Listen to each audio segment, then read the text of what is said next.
Listen to me, all the people in the world, they are criminals. They made me suffer since birth. জন্ম থেকে আমি suffer করেছি. They are child abusers. Child abusers have to be punished in any place in the world, anywhere around the world. যদি স্বামী আয় করে 1 লাখ টাকা, বউ আয় করে আরো 80,000 টাকা, 1,80,000 টাকা মাসে ব্যয় করার সক্ষমতা অর্জন করা, তার চেয়ে অনেক বড় বিনিয়োগের জায়গা হচ্ছে সন্তান। সন্তানকে আগলিয়ে নেন। আপনার দোতলা বাড়ির জায়গায় একতলা থাকুক, ব্যাংক ব্যালেন্স 1 কোটির জায়গায় 50 লাখ টাকা থাকুক, আপনার যদি 3জন বাচ্চা থাকে যারা স্কুল কলেজে পড়ে, মাদ্রাসায় পড়ে, তারা যেন আপনার কাছে সময় পায়, মায়ের কাছে সময় পায়, বাবার কাছে সময় পায়। সন্তানের বেড়ে ওঠার জায়গা, ভালো লাগার জায়গা, ভালো হওয়ার জায়গা আসলে মা বাবার কোল এবং আশ্রয়। ঘটনাটা গত কয়েকদিন আগে থেকে শুরু হয়েছে। এটা শেষ হবে কবে এখনই হয়তো বলা কঠিন। আমি আপনাদের সঙ্গে কথা বলছি আজকে 15ই জুলাই 2025। আজকে ঘটনা একটা বিশেষ দিকে টার্ন নিয়েছে, সেটা হলো যে ইংলিশ মিডিয়ামের মেয়ে এই নামে শিরোনাম হয়ে গিয়েছে, তার পরিচিতি এভাবেই দাঁড়িয়ে গেছে।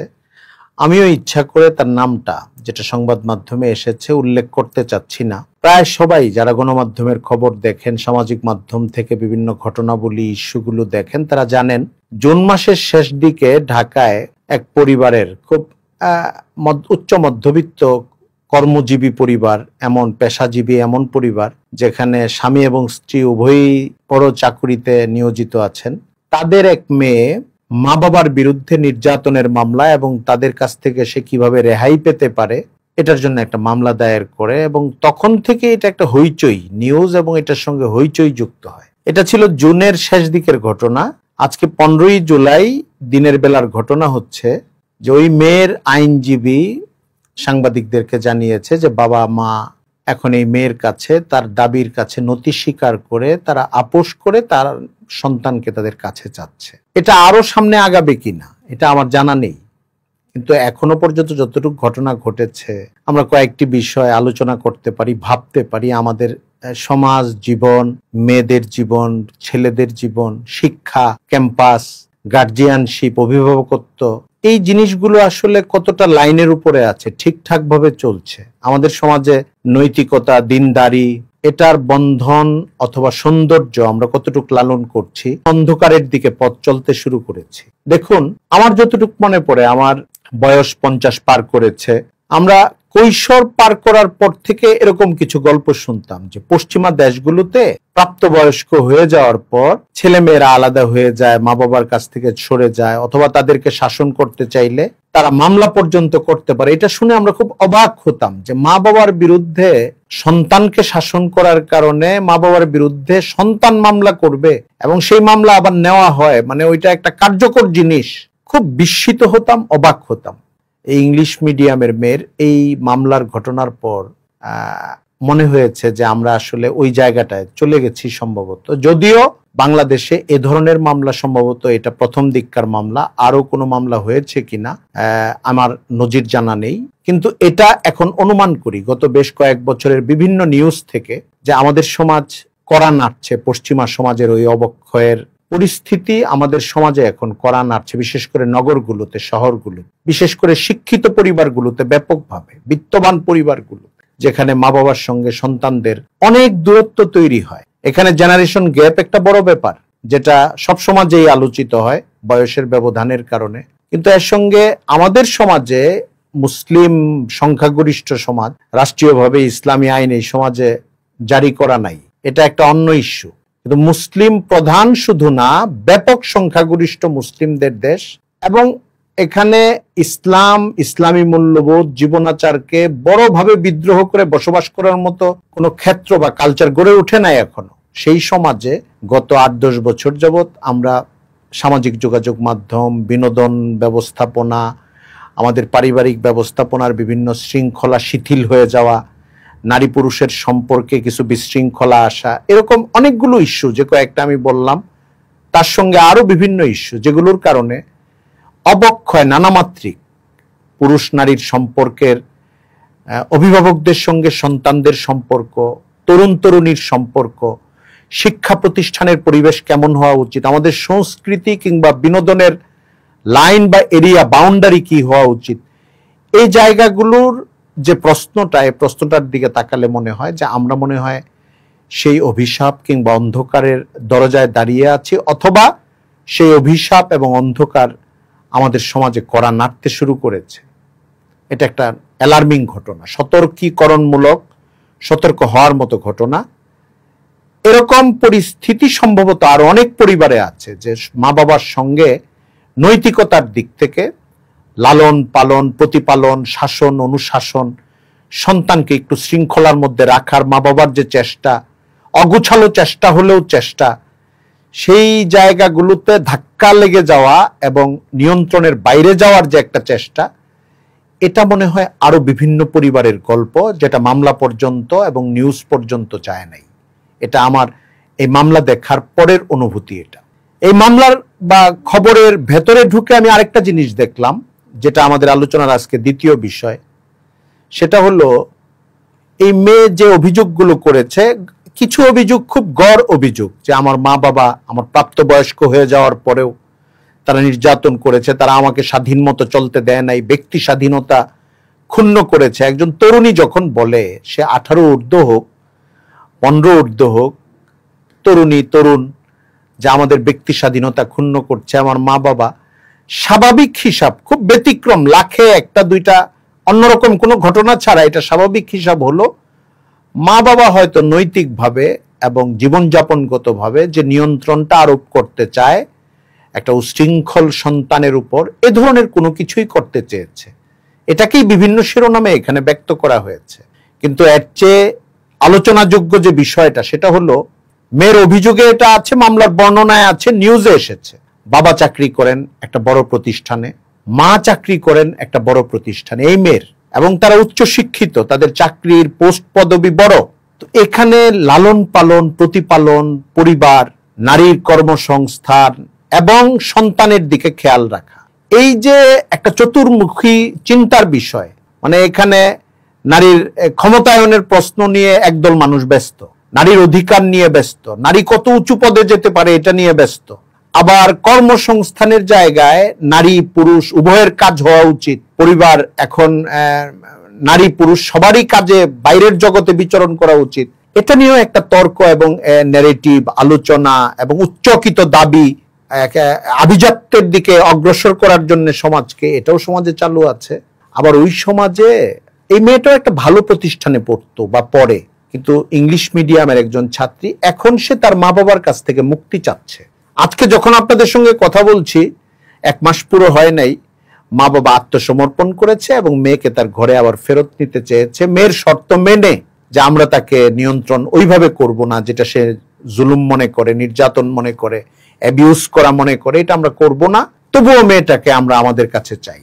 এই যে একটা সংসারের উঁচু পদে দুইটা বড় পিলার, মা আর বাবা, দুজনকেই একটু অধিক স্বাচ্ছন্দ্যের জন্য, একটু ভালো জীবনযাপনের জন্য কাজের জগতে চলে যাওয়া, এটা মেয়ের অভিযোগেও ছিল যে আমার মা বাবা আমাকে সময় দেয় নাই, তারা আমাকে সময় দেয় নাই, তারা তাদের কাজ, তাদের অফিস নিয়ে ব্যস্ত ছিল, আমি বঞ্চিত হয়েছি, এখন তারা আমাকে ব্যক্তি স্বাধীনভাবে চলতে দিচ্ছে না, আমার স্বাধীনতায় হস্তক্ষেপ করছে। আমি মনে করি এই জায়গাটায় খুব ভালো করে সকলের নোটিশ করা উচিত, চিন্তিত হওয়া উচিত, ভাবা উচিত। আমি এই কথা বলছি না যে আমাদের সমাজে নারী কর্মজীবীর প্রয়োজন নেই, ওইটা একটা স্বতন্ত্র ইস্যু, কখন দরকার না, বরং আমি এটাও বলবো যে এমন অনেক জায়গা আছে যেখানে নারী যদি কাজ না করেন তাহলে সমাজে ভালো মানুষদের এবং সব শ্রেণীর মানুষেরই সমস্যা হবে। আমাদের দেশের গাইনোকোলজিস্ট যেসব নারী ডাক্তাররা রয়েছেন, তাদের সেবা পাচ্ছেন লাখো কোটি নারীরা। এরকম অনেক নারী স্কুল, মেয়েদের কলেজ, যেটা বিশেষায়িত মেয়েদের শিক্ষা প্রতিষ্ঠান, ওখানে যেসব নারীরা পড়াচ্ছেন তারা অনেক বড় সেবা করছেন। এরকম আরো কিছু জায়গা আছে যেগুলিকে আমি কিছুটা অপরিহার্যতার দিক থেকেই দেখি যে এটা তাদের সেবার গুরুত্বপূর্ণ দিক। কিন্তু আবার একই সঙ্গে তার যে ঘর সংসার, তার যে সন্তান, এখানে তার সন্তানকে লালন পালনের যে ভারসাম্যের দিকটা, এই দিকটা খেয়াল করার একটা বিষয়। আমাদের সমাজে আমরা যখন একদিকে ছুটতে থাকি, সেটা রাজনৈতিক দিক হোক, সংস্কৃতির দিক হোক, বিনোদনের দিক হোক, অথবা সমাজে নতুন কোনো মূল্যবোধকে আহ্বান জানানো কিংবা বিতাড়নের প্রশ্ন হোক, আমরা কেমন যেন একটা হুজুগের মধ্যে পড়ে যাই। আভিজাত্যের দিকে যেতে থাকলে সব ওই দিকে যেতে থাকি। খাবারের নতুন কোনো মেনু পছন্দ করার প্রশ্ন আসলে সবাই ওইটা পছন্দ করতে থাকি। বাজারে নতুন কোনো পণ্য আসলো সবাই হুমড়ি খেয়ে পড়তে থাকি। ঠিক একইভাবে এখন একটা ট্রেন্ড, একটা প্রবণতা চালু হয়েছে, শহুরে নারী, শিক্ষিত নারী সে কর্মজীবী হবে, হতেই হবে তাকে। অর্থাৎ এটা একটা প্রেস্টিজের ব্যাপার, মর্যাদার প্রশ্ন হয়ে দাঁড়িয়ে যায় যে বাবা সচিবালয়ে আছে, আর অন্তত মা যদি কোনো স্কুল কলেজেও শিক্ষকতা না করে অথবা কোনো জায়গায় সেকেন্ড ক্লাস একটা জব না করে, তাহলে ওই পরিবার আসলে শিক্ষিত পরিবার হইল না, এরকম একটা ভাব আছে। মানে টাকার যতটা প্রয়োজন, জীবিকার যতটা প্রয়োজন, তার চেয়ে প্রেস্টিজ ইস্যু অনেক বড়। এটার কারণে চাকরির সঙ্গে যুক্ত হওয়া, আবার জীবিকাও একটা কারণ থাকে, অথবা জীবিকার চেয়ে লাক্সারিয়াস লাইফ যাপন করা, আরো বিলাসিতার সঙ্গে যদি স্বামী আয় করে 1 লাখ টাকা, বউ আয় করে আরো 80,000 টাকা, 1,80,000 টাকা মাসে ব্যয় করার সক্ষমতা অর্জন করা, এটা একটা টার্গেট থাকে। আমি মনে করি তার চেয়ে অনেক বড় বিনিয়োগের জায়গা হচ্ছে সন্তান। এবং এটা শুধু বিনিয়োগ না, মনোযোগের জায়গা, শ্বাস প্রশ্বাসের জায়গা, অস্তিত্বের জায়গা, শেকড়ের জায়গা। সন্তানকে রক্ষা করা, সন্তানকে বাঁচানো, সন্তানকে লাইনের উপরে রাখার যে চেষ্টা, তাকে আদর করা, তাকে আপন করে নেওয়া এমন ভাবে যে সন্তানও যেন তার সবচেয়ে আপন মানুষ মনে করে মা বাবাকে। এটার বিঘ্ন ঘটতে শুরু করেছে। একটা মামলা দেখে যেন আমরা হাসাহাসি না করি। এটা সমাজে যে বলা হয় না যে আমরা একটা দৃষ্টান্ত বা একটা নজির দেখে মনে করি যে এটা কোত্থেকে আসলো এই পাগল, না, এরকম না। আমি আপনাদেরকে শুরুতেই বলেছি, আমি আশঙ্কা করি আমাদের সমাজে আমাদের অভিভাবকদের, মা বাবাদের সঙ্গে শিক্ষিত পরিবারগুলোতে, নগরের পরিবারগুলোতে, বিত্তবান উচ্চ মধ্যবিত্ত পরিবারগুলোতে বন্ধন শিথিল হওয়ার অনেক বিশাল একটা মহামারী চলছে, যেটা মামলায় যায় নাই, নিউজে যায় নাই, বাস্তবে এই জিনিসটা হয়ে গেছে অনেক জায়গা। আমি বলবো সন্তানকে আগলিয়ে নেন। আপনার 2 তলা বাড়ির জায়গায় 1 তলা থাকুক, ব্যাংক ব্যালেন্স 1 কোটির জায়গায় 50 লাখ টাকা থাকুক, আপনার যদি 3 জন বাচ্চা থাকে যারা স্কুল কলেজে পড়ে, মাদ্রাসায় পড়ে, তারা যেন আপনার কাছে সময় পায়, মায়ের কাছে সময় পায়, বাবার কাছে সময় পায়, তাদের দিনই জীবন গঠন করা, মানবিক জীবন গঠন করা, তার কোমল অনুভূতির জায়গাগুলোকে পরিচর্যা করা, এই জায়গাগুলো যেন ঠিক থাকে। এটা খুব গুরুত্বপূর্ণ। কারণ সন্তানের বড় বেড়ে ওঠার জায়গা, ভালো লাগার জায়গা, ভালো হওয়ার জায়গা আসলে মা বাবার কোল এবং আশ্রয়। আমি তৃতীয় যে কথা বলবো বলে শেষ করে দিচ্ছি, পৃথিবীতে আল্লাহ তাআলা মা বাবার মনের মধ্যে অনেক বড় একটা জায়গা দিয়েছেন। মানুষ নতুন নতুন প্র্যাকটিসে এটা ভুলে যেতে থাকে, রাবার দিয়ে মুছে ফেলতে থাকে, কিন্তু আল্লাহ জায়গাটা দিয়েছেন। এটা অনেক সময় অনেকভাবে এটা প্রতিষ্ঠিত হয়েছে, প্রমাণিত হয়েছে। পশুদের জীবনেও এটা প্রমাণিত হয়েছে। মায়ের কোল, চোখ এবং তার জায়গা, মা বাবা উভয়ের অনেক বড়। এখানেও আজকে যেটা দেখলাম যে মা বাবা, আজকে ঘটনার প্রায় 20-25 দিন পার হওয়ার পরের খবর, এটা 15ই জুলাইয়ের খবর, যে মা বাবা আত্মসমর্পণ করেছে মেয়ের কাছে, নতি স্বীকার করেছে এবং আবার তার কাছে যেন থাকে, তাদের সঙ্গেই থাকে এবং তারা স্নেহ করবে, আদর করবে, তাকে তার মতো চলতে দেবে, এইসব শর্ত মেনে নিয়ে, মানে এটা মেনে নেওয়াটা কতটা ঠিক বেঠিক এটা আলাদা প্রসঙ্গ, বাচ্চাটাকে, মেয়েটাকে আবার তাদের কাছে নেওয়া। আমি বাচ্চা বলছি, মা বাবা আর সন্তানের সম্পর্কের মাধুর্যের দিক লক্ষ্য করে, না হলে এই মেয়ের বয়স 18-র উপরে। তারা এটাও বলছেন, এটাও গণমাধ্যমে এসেছে, মা বাবা বলছে যে আমাদের মেয়েটা এখন নানা রকমের বুলিং এর শিকার হচ্ছে সামাজিক মাধ্যমে। অর্থাৎ মানুষ টিটকিরি দিচ্ছে এবং নানা ধরনের তাচ্ছিল্য করা এবং তার সমালোচনা করা, নিন্দা করা, যেটা তার মেয়ের জীবনের বেড়ে ওঠার ক্ষেত্রে বাধার কারণ হতে পারে বা ভবিষ্যতে সংকটের কারণ হতে পারে। এটা নিয়েও মা বাবা শঙ্কিত। আমরা মনে করি মা বাবার ভেতরে এই যে একটা বোধোদয় যে আমাদের মেয়েকে আমাদের রক্ষা করতে হবে, আগেও তাদের মধ্যে এটা ছিল, কিন্তু তারা যথাযথ সময় দেন নাই। পরে অনেক বেশি শাসন করতে চেয়েছেন, হয়তো পরে নিয়ন্ত্রণটা করতে চেয়েছেন, আগে টাইম দিতে চান নাই, যে কারণে মেয়েটা মামলা পর্যন্ত যেতে হয়েছে। আর এই মেয়ের জগৎ বেড়ে উঠেছে একটা উচ্ছৃঙ্খল জীবনের সাথে। তার মাথায় আধুনিক জগৎ, পশ্চিমা জগৎ এবং ব্যক্তি স্বাধীনতা, এইসব বোঝ বা উপলব্ধিগুলিও জটিলভাবে ঢোকার সুযোগ পেয়েছে। এই সুযোগগুলি পেত না যদি মা বাবা এখন যেভাবে সারেন্ডার করেছেন এভাবে আগের থেকে মনোযোগ দিয়ে যেতেন। আমি আমাদের সমাজের, বাংলাদেশি সমাজের 2025-এর মাঝামাঝি সময়ে আমি আমার নিজেকে সহ সকল গার্জিয়ানদের, অভিভাবকদেরকে আহ্বান করব, আমাদের দেশের সিংহভাগ মানুষের ধর্ম ইসলাম, আর মানবিকতারও এটা একটা দাবি, ইসলামেরও অন্যতম প্রধান শিক্ষা। আসুন আমরা সন্তানের প্রতি যথাযথভাবে মনোযোগ দেই, স্নেহ করি। আমাদের স্নেহটা যেন কার্যকর হয়, দুনিয়া এবং আখিরাতে কাজে লাগে।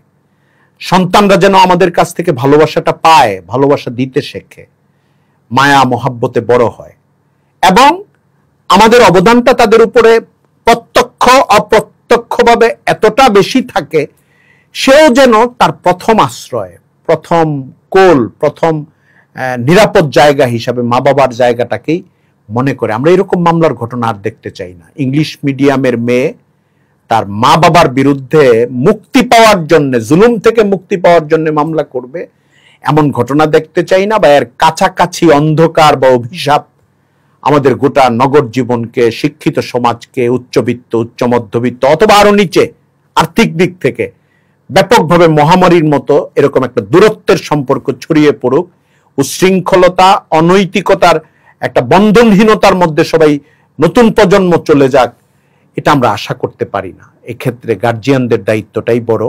নতুন প্রজন্মকেও অনেক কিছু বুঝে শুনে অগ্রসর হতে হবে।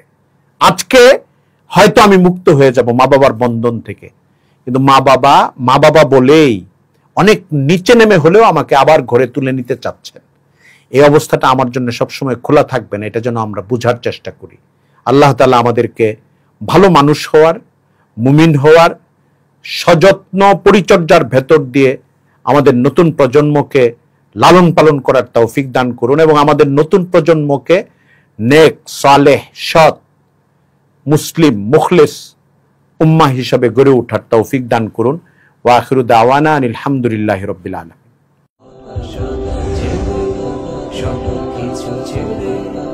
আমাদের সাথে